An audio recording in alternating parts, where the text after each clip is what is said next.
Shalom e bem-vindos a Via Rapta Israel, uma frase do hebreu que significa amarás a Israel. Esperamos que vocês fiquem conosco durante os próximos 30 minutos, porque nosso professor Dr. Baruch vai compartilhar um estudo expositivo da Bíblia. Dr. Baruch é professor titular no Instituto Zera Avraham, com sede em Israel. Ainda que todas as aulas no Instituto são dadas em hebraico, o Dr. Baruch fica feliz em compartilhar este estudo semanal com dublagem em português. Para mais informações sobre nosso trabalho em Israel, visite nosso site amarasaisrael.org.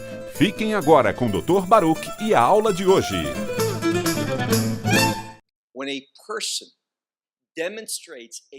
Quando uma pessoa demonstra um compromisso com o reino de Deus, desfrutará de muitos benefícios.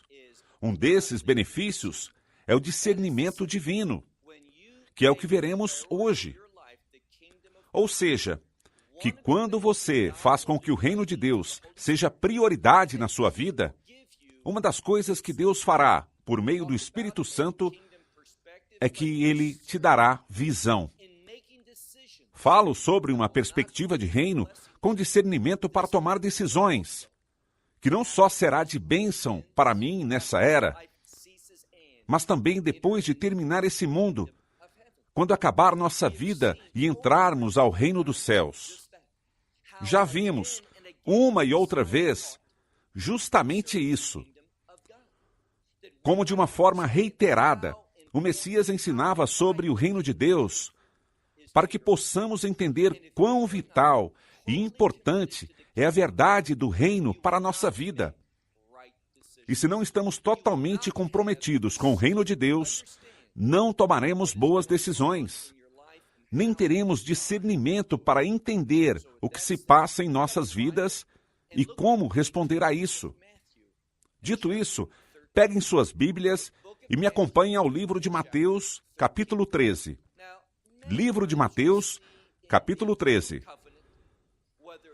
Muitas vezes, vemos no Novo Testamento, bem seja quando Paulo falava, ou o Messias, ou algum apóstolo, e vemos que a ênfase está em como sermos salvos. Às vezes, utilizamos a palavra justificação, como encontrar o perdão dos pecados pela graça de Deus, para que possamos entrar ao reino de Deus. Mas há outras passagens das Escrituras que não tratam de como ser salvo, mas como viver uma vida obediente. Como viver de tal forma que traga honra e glória a Deus, cumprindo seus propósitos e estando comprometido com as coisas que Ele diz que são importantes. E a única forma de fazer isso é com discernimento, que é o dom do Espírito Santo. Notem o que ele diz aqui em Mateus 13, versículo 47. De novo, o reino dos céus é como uma rede. Aqui não vemos que é mencionado qualquer tipo de rede, mas se trata de uma rede de pesca, a qual um pescador lançaria ao mar. E disso é que se trata esse exemplo. Vejamos novamente nosso texto, versículo 47. De novo, o reino dos céus é como uma rede, que tendo sido lançada ao mar, recolhe todo tipo de peixes. Assim que, aqui vemos que Deus está fazendo algo. Está nos ensinando que na vida nós recolhemos coisas. E se vamos fazer sua vontade, fazer o que Ele quer que façamos, devemos ter esse discernimento, como veremos no momento. Essas coisas são recolhidas. E quando a rede está cheia, é levantada e colocada na beira do mar. E o que acontece? Seguimos lendo. Os pescadores se sentam e recolhem o que é bom dentro da cesta. Aqui está a chave. Para recolher as coisas boas, ele tem que saber o que é bom e o que não é bom. E não se pode deixar ao seu próprio conhecimento, sua própria perspectiva. Para discernir o que é bom, é preciso escutar o Espírito Santo, o que ele diz. Só quando está comprometido com as coisas do reino, só dessa forma terá a habilidade para discernir e recolher aquelas coisas que são boas e separá-las em cestas. Seguimos lendo. Mas as coisas que estão corrompidas, vemos isso. Existem dois tipos de coisas, simplesmente. Estão aquelas que são classificadas aqui como boas, ou seja, coisas que estão relacionadas com a vontade de Deus.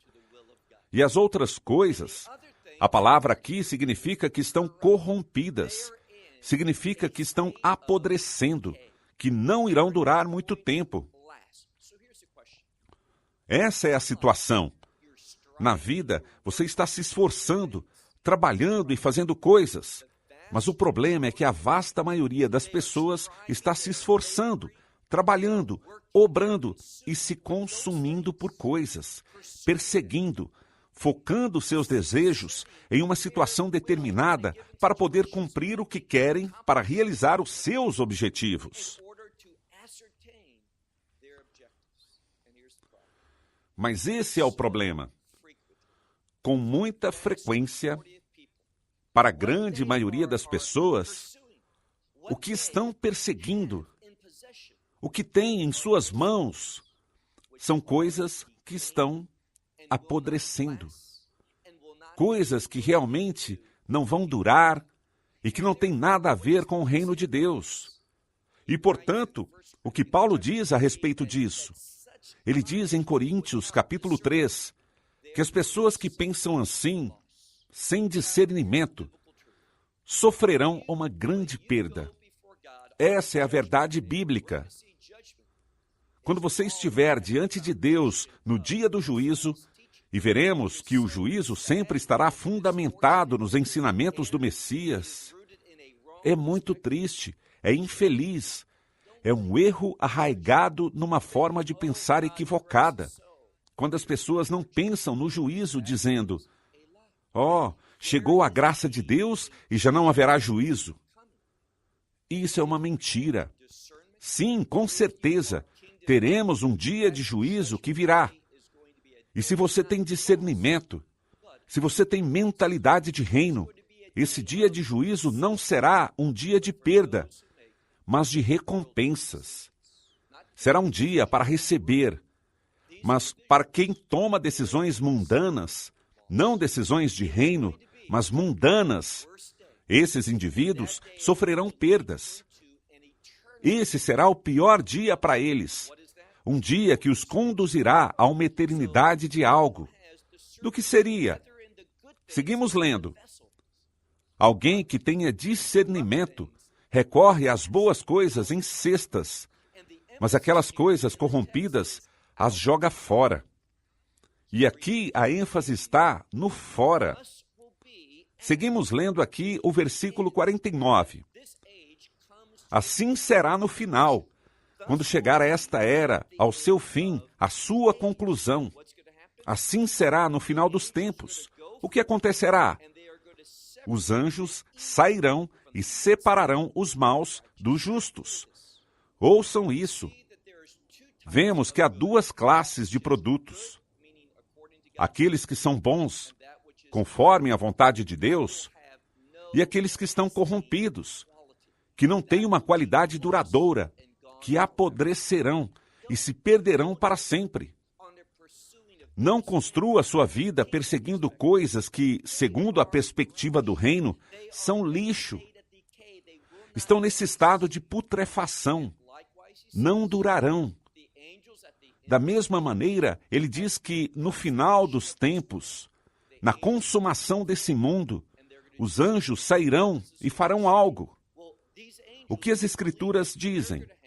Esses anjos, você pode acreditar que eles terão discernimento, e eles separarão os maus dos justos. E aqui está a chave. Só há duas possibilidades. Por um lado, está aquilo que é mal. O que é algo mal? Que está em conflito com Deus. E está aquilo que é justo. Biblicamente falando, vemos que a justiça é o resultado da fé. Vemos que, por exemplo, no livro de Gênesis, vemos também Paulo enfatizando isso no livro de Romanos, nos capítulos 4 e 5. Mas aqui está outra verdade importante. Vemos uma relação entre a justiça e a manifestação da glória de Deus.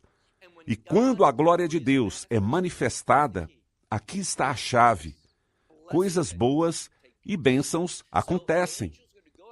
Os anjos sairão e estarão de pé. Só duas possibilidades: aquilo que está corrompido, que é malvado, e aquilo que é justo, que está relacionado com o reino. Vamos ler agora o versículo 50. Aqui diz: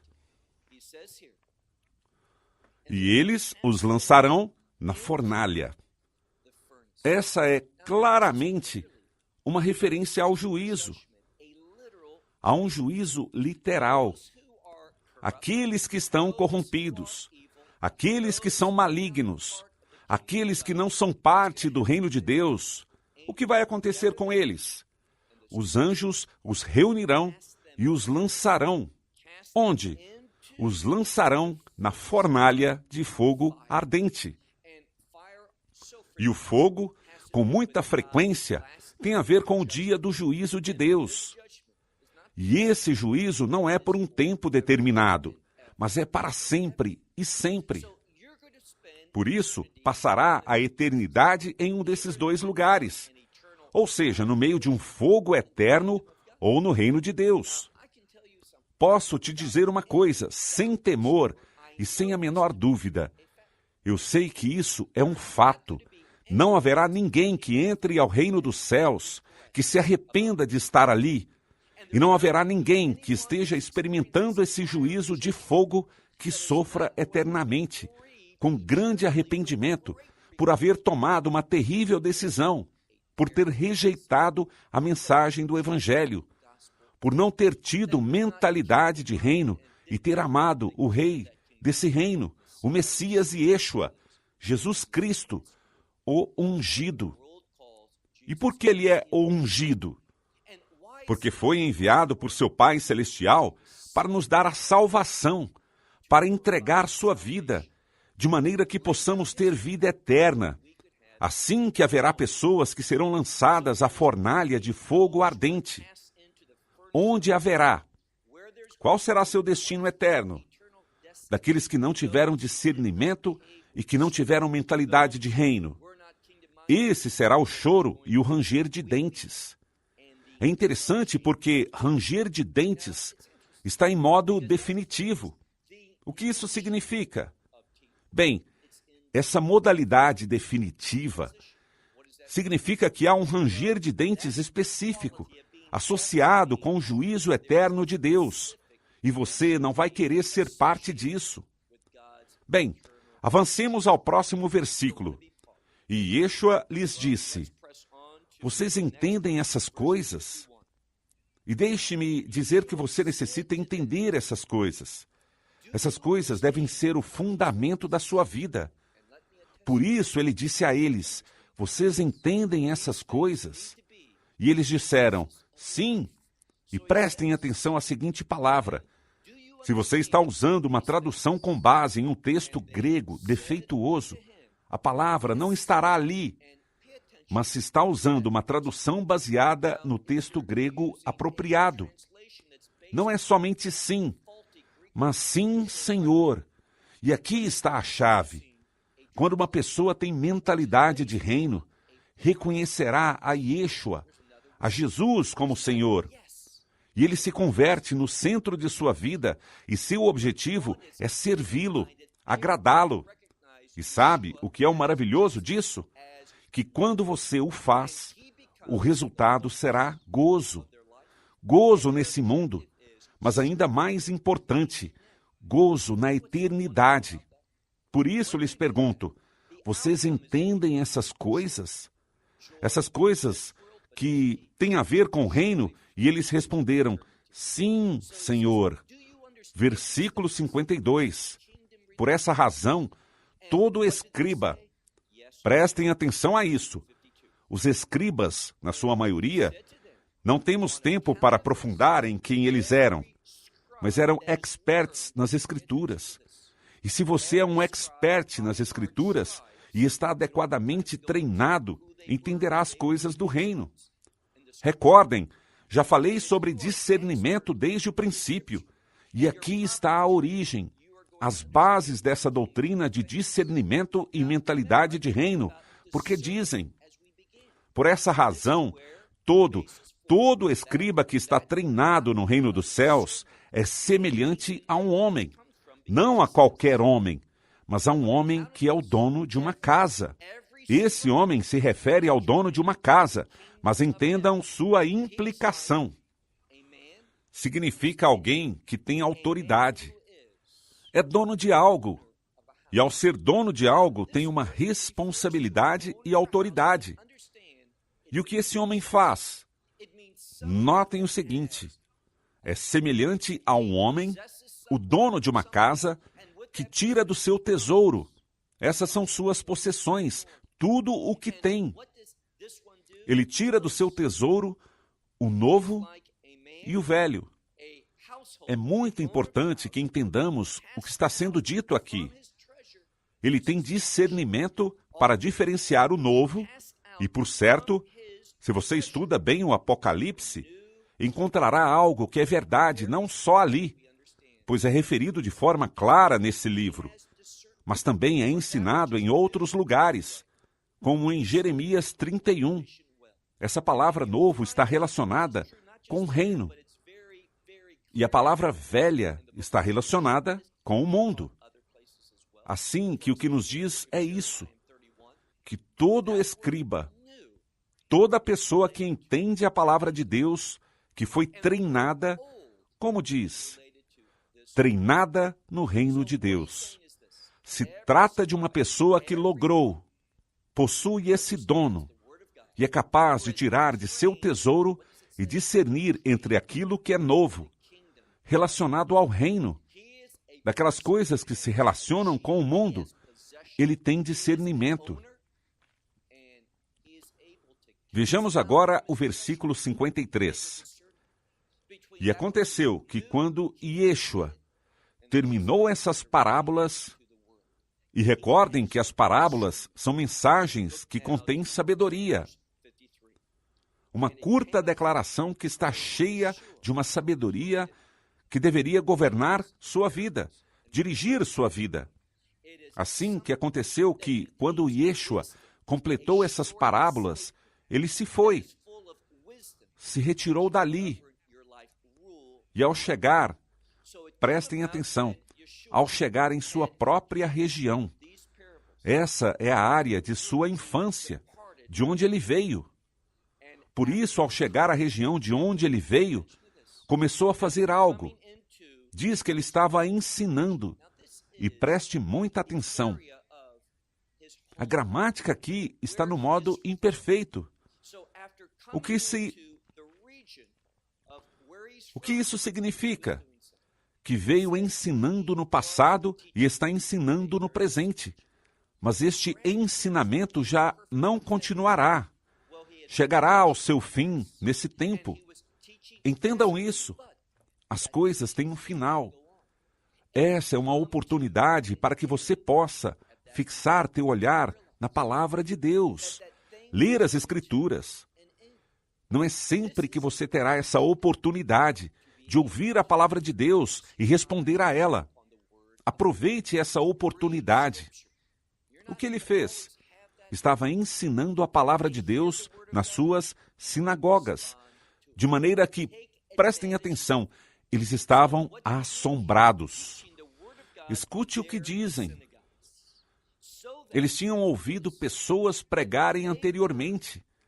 Cada dia na sinagoga se davam aulas, se estudava a palavra de Deus, se compartilhava e se ensinava a revelação das Escrituras. Mas quando Yeshua o fez, diz que eles estavam, e essa é uma palavra muito poderosa e significativa, eles estavam assombrados e diziam: de onde esse tirou isso? É muito importante isso. Eles estavam desconcertados. Eles têm uma pergunta: De onde? Qual é a fonte da qual ele tira tal sabedoria e tais poderes milagrosos? Ele é capaz de fazer tantas coisas diferentes. Sabemos que ele pode fazer tudo, mas aqui nesse contexto nos fala sobre a diversidade do seu poder para fazer qualquer tipo de milagres. E fazem outra pergunta. Vejamos o versículo 55. Não é esse? E uma e outra vez, e Yeshua é nomeado aqui de esse. Por quê? É uma palavra que o coloca como alguém único, que é diferente de todos os demais. Por isso se perguntam, não é esse o filho do carpinteiro? Não é sua mãe Maria? Seus irmãos não são Jacó, Tiago e José, e Simão e Judá? E suas irmãs não estão todas conosco? Final do versículo 56. Fazem a mesma pergunta novamente. Portanto, de onde esse tira todas essas coisas? O reconheceram. Ele é único, é diferente. Nunca tinham ouvido alguém compartilhar as Escrituras como ele o faz. Estavam maravilhados com ele e começam a elaborar essas perguntas. De onde ele tira tal sabedoria? De onde ele tira seus poderes? E está no plural. Milagres que ele fez. Qual é a fonte disso? E já sabem que só há uma resposta.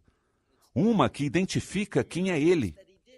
Sim, no sentido físico, no sentido terreno. Ele é o filho do carpinteiro.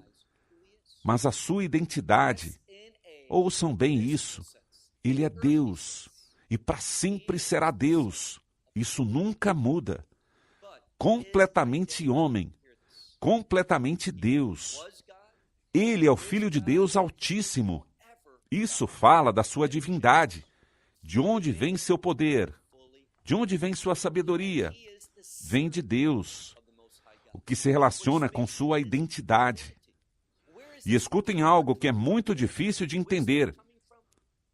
Se me perguntam quais são as bases para essa dificuldade, lhes direi as bases antes de lhes dizer qual é a dificuldade. Em outra localidade, estive ensinando sobre o livro de Êxodo, e ali Deus fala a Moisés sobre os filhos de Israel, Eshei Orf, que significa duros de servir, que eles são pessoas duras de servir. Mas não sejamos tão duros com o povo de Israel, porque todas as nações são duras de servir. Todas as pessoas tendem a ter um problema com o orgulho. Todos tendemos a ser egoístas. Mas no caso de Israel, simplesmente era algo muito visível. Por quê? Porque a palavra de Deus foi dada a eles. Todos temos essa tendência de não querermos nos submeter à vontade de Deus. Mas eles perguntaram, não conhecemos sua família? Sabemos que seu pai é o carpinteiro, José. Sua mãe Maria está conosco. Também conhecemos seus irmãos, Jacó, José e Judá. E conhecemos suas irmãs que estão aqui conosco. Portanto, vejam o versículo 56. No seu final. Portanto, de onde esse tira todas essas coisas? E sabemos a resposta, de Deus. Mas notem o que eles disseram. Versículo 57. E eles se sentiam ofendidos por ele. Essa palavra é uma palavra única. A mencionei em muitas ocasiões porque se refere uma e outra vez no livro de Mateus. É uma palavra para escandaloso. Por um momento, coisas más acontecem. Há coisas que podem trazer resultados embaraçosos e façam com que você se sinta envergonhado. Mas isso vai mais além. Isso é escandaloso. E pensem por um momento sobre todos os maravilhosos milagres que ele realizou na Galileia. Como ele abençoou e ajudou as pessoas. Amou aquela gente. E como eles estão? Quando eles notam o quão singular ele é e que provém da sua mesma região, se sentiam ofendidos. E o que isso nos recorda? Se você é um bom estudante da Bíblia hebraica, no Antigo Testamento, saberá quão duro foi para os filhos de Jacó aceitarem seu irmão José.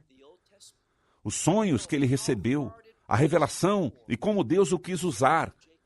E isso é o mesmo que vemos aqui, uma rejeição por parte daquela gente que literalmente o conhecia melhor. Por quê? Por ciúmes, por orgulho, por essa dureza de servir. E, portanto, uma vez mais, versículo 57, eles estavam ofendidos por ele. Mas Yeshua lhes disse, isso não o surpreendeu, nada o surpreende. Lhes disse, não há profeta sem honra, ou seja, um profeta só carece de honra onde? Exceto na sua própria terra, na sua própria região. São essas pessoas que, devido ao orgulho, aos ciúmes, que não querem recebê-lo. É o que vemos aqui. Eles deveriam estar agradecidos, deveriam estar emocionados e alegres que Deus o esteja usando, que Deus o tenha chamado para não ser apenas um profeta, mas o profeta, aquele de quem falou Moisés, quem certamente é Redentor, o Salvador, o Senhor dos Senhores e Rei dos Reis, o próprio Messias. Por isso diz aqui, só na sua própria terra que um profeta carece de honra, e na sua própria casa. Aqueles que melhor o conhecem, e portanto, último versículo, versículo 58, e por essa razão, já veremos qual razão, diz, e não fez ali. Por que a palavra ali é tão importante? Porque ali está relacionada a essa terra, ao seu lugar de origem. Ali não fez muitos milagres devido à sua falta de fé. E falta de fé significa que eles se opuseram a crer. Estavam convencidos devido a esse orgulho e esse ciúme. Não permita que esse orgulho te faça perder o discernimento de reino.